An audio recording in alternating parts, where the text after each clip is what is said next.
Bueno, pues muy buenas tardes. En primer lugar, quiero agradecer a la Universidad de Manizales y al Quinto Encuentro de Pensamiento Contable por la oportunidad que nos brinda de presentar nuestra ponencia, que es un esfuerzo interinstitucional entre profesores de la Universidad Nacional de Colombia y la Pontificia Universidad Javeriana. Antes de seguir, ¿me confirman? ¿Están viendo mi presentación? Sí, señora, sí es, la estamos viendo Bueno, en entonces pantalla. continúo. Este grupo de profesores está conformado por la profesora Marta Liliana Arias, el profesor Mauricio Gómez y quien les habla, Marcos Ancísar Valderrama. Nosotros estamos trabajando en un problema de investigación que parte del hecho de que el proceso de adopción legal de las NIF se realizó con un argumento fundamental, que era mejorar la información corporativa para de alguna forma contribuir o suplir las necesidades de inversores y prestamistas y básicamente respaldar los procesos en los mercados de valores.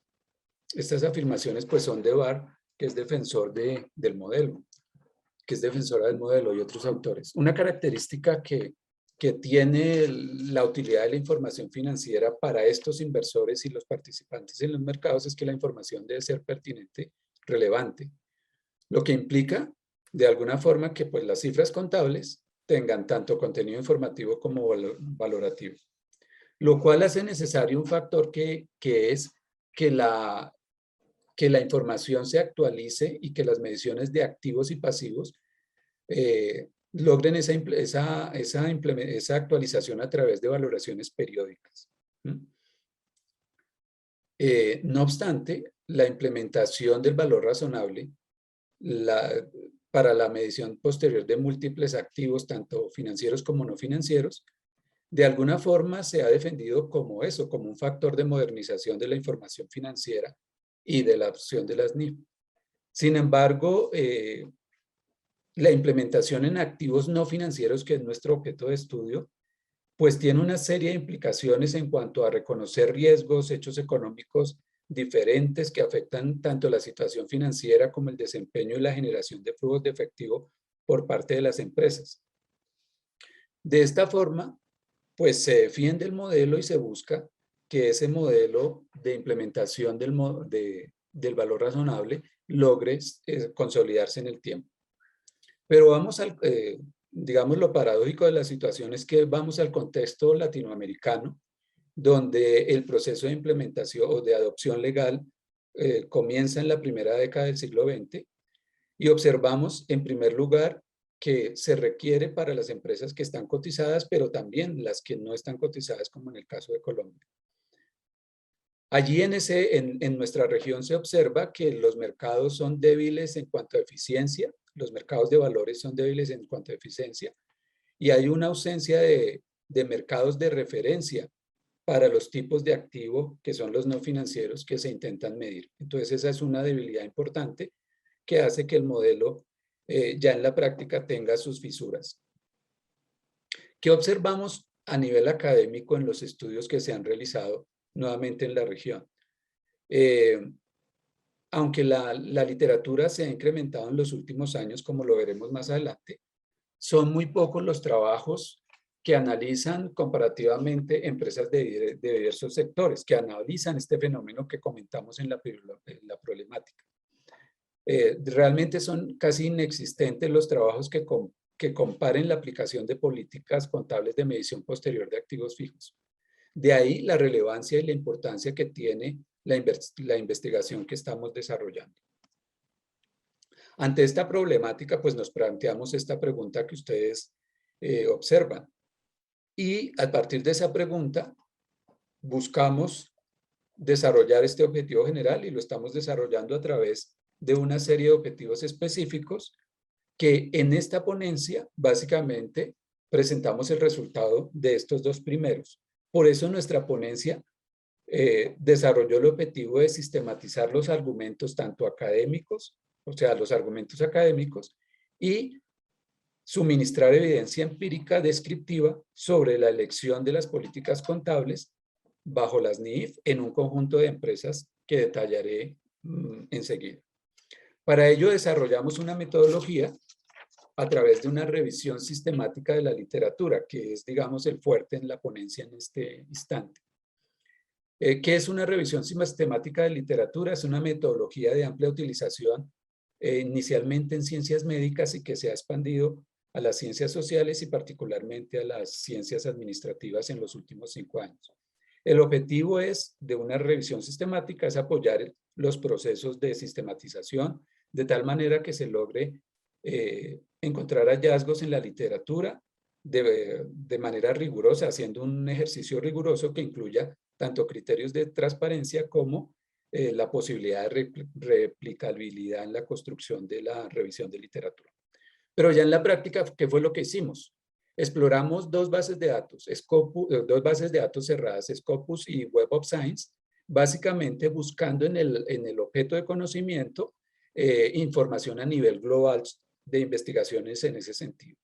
Y Redalic y Cielo, fundamentalmente para también buscar investigaciones, pero aplicadas a nuestra región. Obviamente con el manejo de palabras claves y códigos booleanos, analizamos un periodo de tiempo que fue 2010 y 2020. ¿Por qué razón ese periodo? Fundamentalmente porque es el periodo donde se ha consolidado la implementación en las empresas en la región, especialmente y pues en el mundo. El resultado inicial fue encontrar 118 referencias. ¿Cómo hicimos ese trabajo? Pues básicamente estudiamos los resúmenes, el enfoque teórico, la metodología y las conclusiones. Y finalmente depuramos teniendo un criterio fundamental. El criterio fundamental es que estaríamos enfocados en buscar investigaciones que dieran aporte empírico a la medición posterior de activos fijos. De ahí, pues, que la base se depuró suficientemente y logramos llegar a las 27 referencias finales, con las cuales trabajamos a través de resúmenes especializados, donde buscamos destacar el enfoque teórico del estudio de la investigación, la metodología, la muestra que se estudió, las conclusiones y los hallazgos más importantes. Como ya lo intuvimos, el enfoque empírico que desarrollamos, un enfoque empírico a través de una estadística descriptiva. Y la muestra se constituyó con 6 empresas de 6 países, las que constituían el mercado integrado latinoamericano más Brasil y México. Esto implicaba 40 empresas por país y un total de 240 empresas analizadas. Esa muestra se segmentó en un 50% por empresas cotizantes por acciones, un 26% de empresas cotizantes por deuda y lo que consideramos una novedad para los estudios de la región, un 24% de empresas no cotizantes.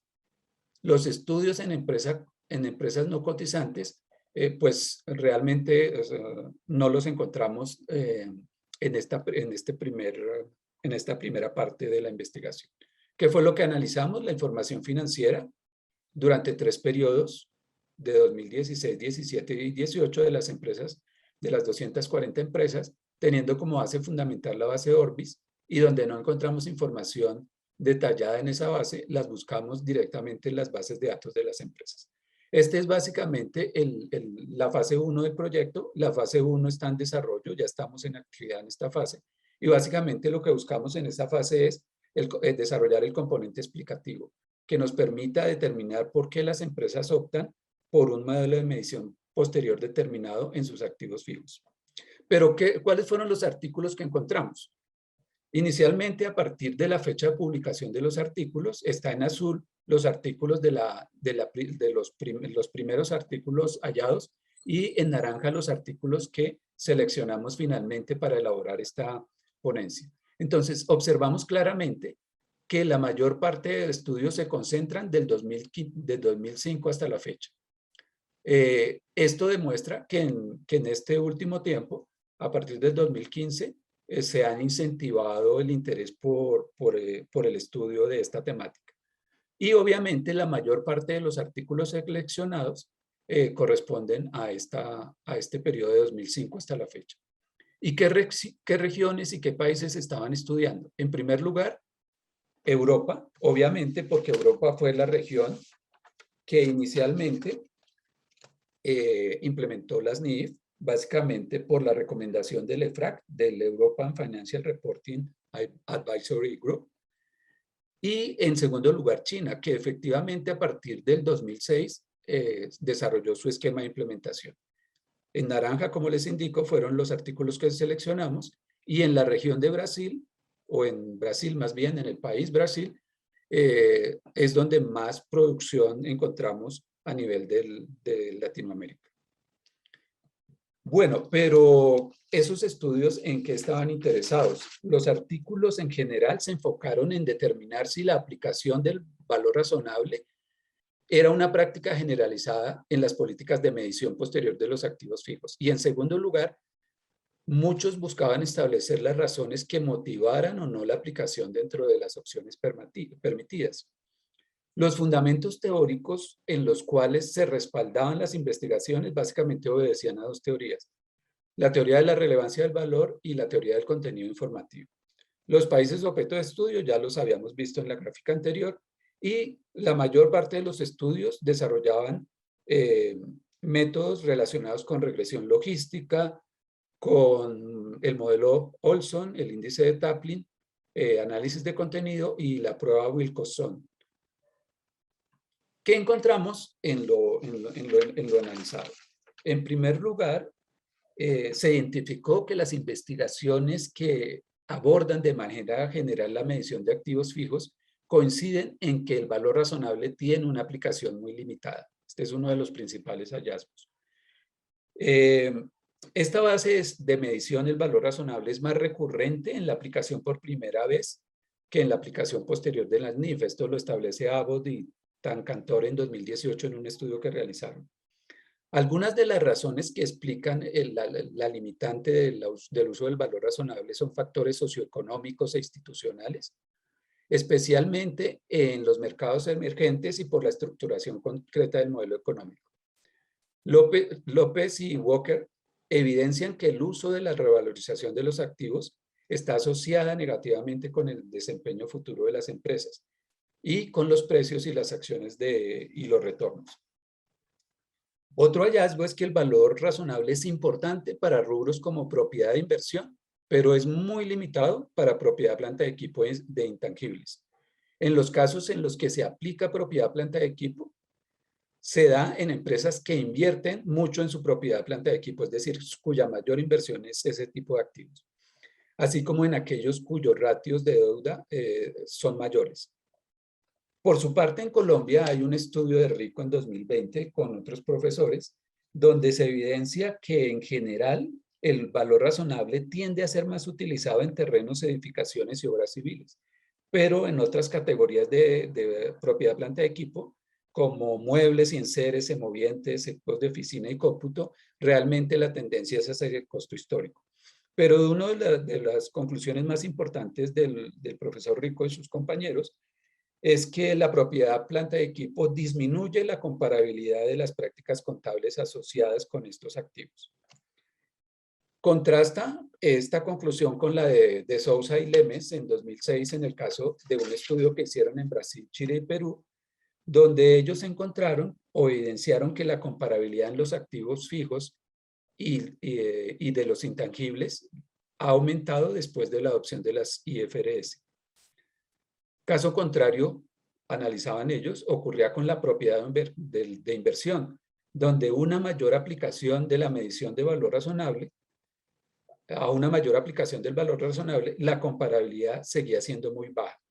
Esto llega a inferir, o nos llega a inferir, que la aplicación de los IFRS por sí misma no garantiza los niveles de comparabilidad óptimos. Por último, si bien la mayoría de las investigaciones evidencian que para la propiedad de inversión el uso del valor razonable es más recurrente, Kadri encontró en Malasia que la medición al costo histórico es más relevante para este tipo de activos. Para poder hacer un análisis mucho más certero y concreto en su lectura, organizamos 5 categorías de análisis de la demás literatura respecto de los demás hallazgos. Estas categorías fueron los factores de desempeño financiero, el perfil de los propietarios inversionistas, el gobierno corporativo y los sistemas de remuneración, los factores institucionales y participación en el mercado de valores. Solo me voy a referir a algunos, básicamente por cuestión de tiempo. En primer lugar, en los factores de desempeño se observó que el valor razonable se asocia positivamente con medidas de endeudamiento, liquidez y rendimiento. Entre otras cosas, esto sugiere que las motivaciones, tanto oportunistas como contractuales, son importantes en la elección de esa base de medición. A nivel de gobierno corporativo, López y Walker en Brasil encontraron que las empresas con buen gobierno tienen menos probabilidades de optar por el costo histórico. A nivel de factores institucionales, en un estudio que realizó Taplin en 2014, encontró que el valor razonable está significativamente relacionado con la gestión del resultado. Eso, según él, en la región de estudio, porque esto se da por la escasez de auditores y contadores de alta calidad en esa región. Por su parte, la participación en el mercado de valores, se observó que las empresas que tienen cotizaciones más altas son más cautelosas respecto del uso del valor razonable.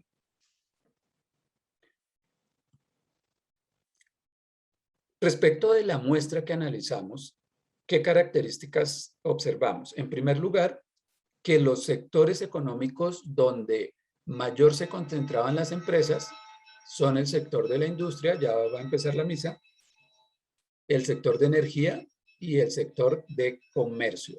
Estos tres sectores representaban algo más del 50% de la muestra. En segundo lugar, la importancia de la base de datos que analizamos pues se da respecto al nivel de activos en cuanto a su total.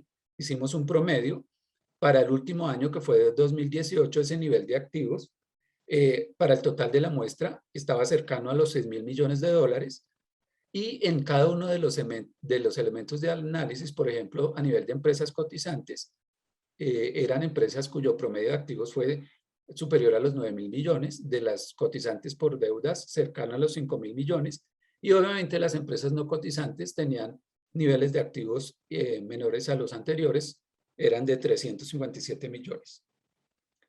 Bueno, ya enfocándonos en empresas que utilizaran el valor razonable, ¿qué hallamos? En primer lugar, en el rubro de propiedad, planta y equipo, 99% de las empresas analizadas reportaron propiedad, planta y equipo, pero solo un 2% indicaba que utilizaba el valor razonable o el método revalorizado. Y solo un 9% en algunas categorías de la propiedad, planta y equipo. En intangibles, la cuestión era un poco más dramática. Reportaron el 85% de la base de la muestra, y a lo sumo el 1% utilizaba el valor razonable. Esto contrasta con las otras categorías que son propiedad de inversión y activos biológicos. Allí, en propiedad de inversión, la muestra contenía un 25 de empresas que reportaban ese rubro y el 52% utilizaba el valor razonable. En activos biológicos tuvimos empresas que representaban un 6% de la muestra, y de ese 6%, el 49% enfocaba el valor razonable. Claramente la conclusión es que en esas categorías se utiliza más el valor razonable y tiende más a ser utilizado. Ya analizándolo por tipo de activo, donde menos se utiliza, que es en intangibles, pues el sector industria es el que más lo utiliza. Donde es más diverso, propiedades de inversión, lo utilizan muchos más sectores, es decir, está más dispersa la utilización del valor razonable. En activos biológicos, obviamente, en el sector agrícola y en el sector de industria. Y en propiedad, planta y equipo se concentra en industria y en el sector de energía. ¿Cuáles son los países que más utilizan el valor razonable de los analizados? En primer lugar, Colombia, en su sector de educación y salud. En segundo lugar, Argentina, en su sector de energía. En un sector intermedio, Chile y México, pero los que menos lo utilizan son Perú y especialmente Brasil. Brasil lo que hace es confirmar lo que la literatura ha mostrado en la revisión que hicimos y en lo que se lee, de que básicamente la utilización del valor razonable es muy poca. y básicamente lo hace en el sector de industria. Bueno, ¿cuáles fueron nuestras conclusiones? Esto me indica que terminé el tiempo, pero ya voy cerrando. Entonces, en conclusiones, ¿a qué llegamos? En primer lugar, que los argumentos teóricos, como ya lo había afirmado, corresponden a la teoría del contenido informativo y a la teoría de la relevancia del valor. Baja utilización del valor razonable en la medición posterior de los activos fijos, concentración en algunos sectores que ya los mencioné previamente. Esta investigación confirma que la implementación del valor razonable o modelo revaluado es marginal en la región.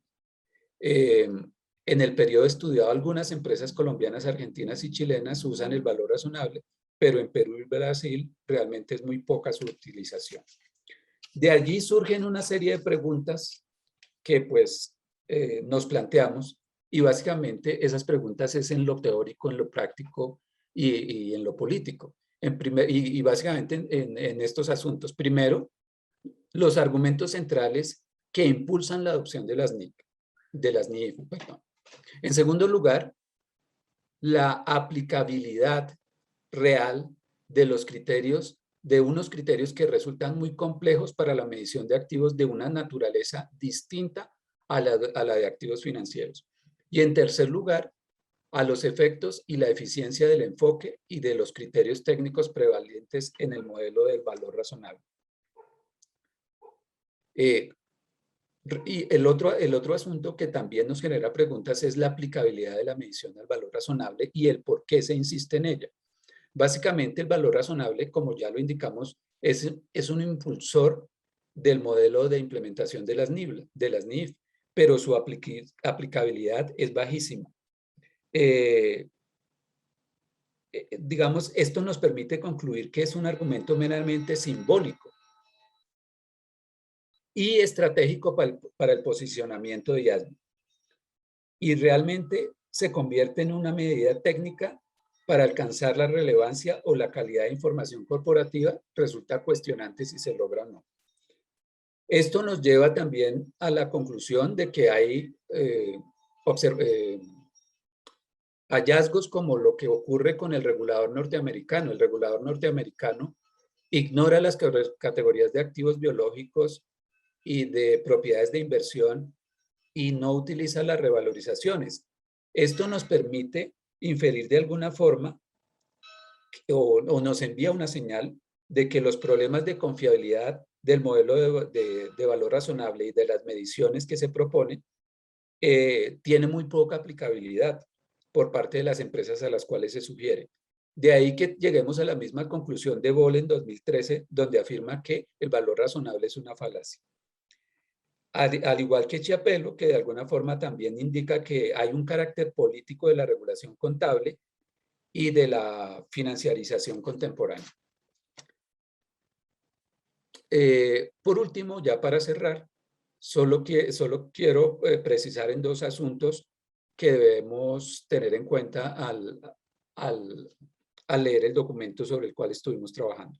En primer lugar, que el documento el proceso no buscó identificar variables causales o explicativas de la implementación de un modelo u otro para los activos fijos en su medición posterior, y que el análisis descriptivo es agregado y por lo tanto no permite realizar puntualizaciones en empresas concretas en un país u otro respecto de lo que analizamos. Esperamos, sin embargo, que con el desarrollo futuro de la investigación podamos ir subsanando algunas de estos asuntos que les estoy comentando. La bibliografía que utilizamos, pues básicamente son nuestras referencias de base y algunos otros elementos de la literatura con puntos a favor y en contra del valor razonable, tal como ustedes lo observan. Agradecemos mucho pues la atención y la oportunidad de presentarles este desarrollo y pues quedamos expectantes de sus aportes y de todo lo que nos quieran comentar. Muchas gracias. Muchísimas gracias, profe Marcos. Les recordamos a los participantes que pueden dejar sus comentarios a través del chat y en un momento voy a iniciar con la lectura.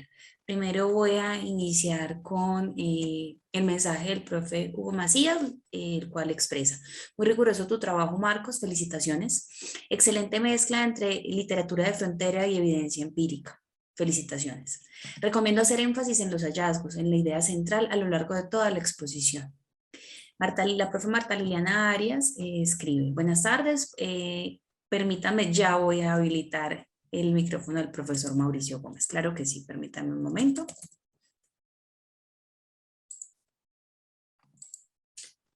Ya se encuentra, profe Mauricio, habilitado su micrófono. Mientras tanto, voy leyendo la pregunta de Saúl Galindo, la cual es: ¿qué tanto influye la norma jurídica impuesta en los países adoptantes? No sé si mis compañeros Liliana y Mauricio quieren comentar algo sobre la pregunta o... Bueno, muy buenas tardes para todos y todas. Muchísimas gracias por sus comentarios y preguntas. Muchísimas gracias al profesor Marcos por la presentación que ha hecho del trabajo. Sí, digamos que pues uno de los problemas centrales que estamos enfrentando, no sé qué ocurre con el video, pero bueno, bueno, ya está. Ya lo tenemos. La literatura está mostrando que es clave diferenciar los procesos de endorsement o adopción legal de los procesos de enforcement o implementación y pautas para conseguir la implementación de las normas. Esto tiene que ver, hace muchos años lo hemos venido señalando en distintos escenarios, con que el mero acto formal de exigir la aplicación de una norma no garantiza ni su eficiencia ni su proceso de implementación. Digamos, esto es una obviedad, pero parecía que así no lo han entendido muchos organismos de regulación y muchos países que han creído que con simplemente tomar la regulación se iba a conseguir el proceso. Para entender esto, para entender qué causas, qué factores explican que no haya una implementación, pues es lo que estamos investigando. Lo que hay que intentar investigar es cuáles pueden ser los factores, primero económicos, luego comportamentales, que promueven la aplicación o no de estos criterios. Pero esencialmente lo que demuestra nuestro trabajo, que como lo ha señalado muy bien el profesor Valderrama, es el primero en cruzar lo que están haciendo grandes empresas, tanto cotizadas como no cotizadas, porque un punto crucial es que este modelo se le está prescribiendo a empresas no cotizadas que tienen un tamaño significativo. Por eso es una aberración que en Colombia se le pida a 2.000 empresas, cuando en Brasil se le pide a 360, digamos. Entonces, nosotros estamos trabajando fuertemente con este equipo, con la profesora Marta Liliana y con el profesor Marcos y con nuestros asistentes de investigación y con un equipo más vasto, intentando recuperar y construir evidencia empírica que nos permita llegar a identificar algunos factores explicativos de la aplicación. Pero en efecto, no tiene que ver con la simple prescripción jurídica. Es decir, está lejos de que sea porque lo exige la norma. Y claro, y como la norma permite opciones, pues lo que toca entender es por qué las empresas optan por una opción que supuestamente no era lo que las haría moverse, porque el modelo decía se van a mover al fair value porque hay incentivos por diferentes factores. No sé si mi compañera Marta Liliana quiere señalar algo. No, pues en efecto, lo que tú has mencionado, de hecho, la presentación que ha hecho el profesor Marcos, pues da cuenta del primer y segundo objetivo, como él lo mencionó, y lo que viene en nuestra investigación, seguramente también haremos compartiremos los resultados, es pues justamente determinar cuál es el nivel de observancia de las empresas en relación con la medición de valor razonable de los activos fijos, por supuesto en estos años que estamos analizando, para luego entrar a identificar las características financieras de las empresas que explican pues básicamente esos niveles de observancia a través de un modelo de regresión, pues logístico. Entonces, producto, digamos, de este trabajo, lo que viene, pues es entrar a mirar qué tanto pues finalmente estas empresas dan cuenta o siguen estas opciones de valor razonable, estos activos fijos, y cuáles son, en una cuarta fase, las características que explican estas decisiones, para luego entrar a contrastar con las evidencias empíricas que se han dado en otras regiones y, por supuesto, aportar lo que tiene que ver con las empresas que no cotizan en el mercado de valores, bien sea por acciones o por deuda. Esto sería lo que agregaría.